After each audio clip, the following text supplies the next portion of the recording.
Hello দর্শক, আসসালামু আলাইকুম। আজকে চলে আসলাম হচ্ছে আমাদের নদীর পাশে, আমাদের বাঁকখালী নদী, যেখানে রয়েছে প্রাকৃতিক সৌন্দর্য আর মাছ রয়েছে এখানে। আর হচ্ছে ওদিকে দেখা যাচ্ছে হচ্ছে অনেক বড় একটা নদীর পার, দেখেন পাহাড়ের মতোই লাগে। এই যে এদের পাশে দেখতে পাচ্ছেন, এটা হচ্ছে আমার বন্ধু আমজাদ। আর হচ্ছে ওদিকে দেখেন কত সুন্দর ভিউ, আমি আপনাদের দেখাচ্ছি।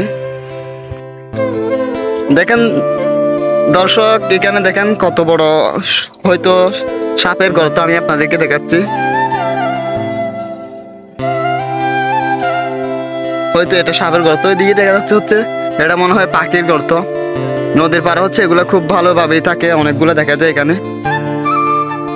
দর্শক, এখন যেহেতু গ্রীষ্মকাল, তাই বাঁকখালী নদীতে একটু পানি কমে গেছে। দেখতে পাচ্ছেন এখানে হচ্ছে পানি কমে যাওয়ার কারণে আমরা এখানে ঘুরতে চলে আসলাম। দেখেন কত সুন্দর জমিন, এখানে ঘাস দেখেন, এত রুদ্র হলেও দেখেন এখানে কত বেশি ঘাস দেখতে পাচ্ছি আমরা।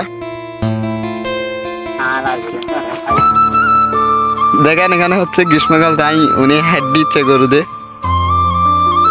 ওয়াও, দেখেন দর্শক, নদীর পাড়ও দেখেন খুব ভয়ানক জঙ্গলের মতো লাগে। ওদিকে দেখা যাচ্ছে দেখেন এখানে হয়তো সাপ থাকতে পারে। আমরা তবু আসলাম ঘুরতে, ফুঁদা আল্লাহ বলি। হ্যালো দর্শক, আজকে হচ্ছে এতটুকুই,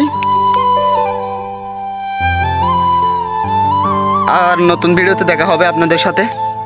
আসসালামু আলাইকুম।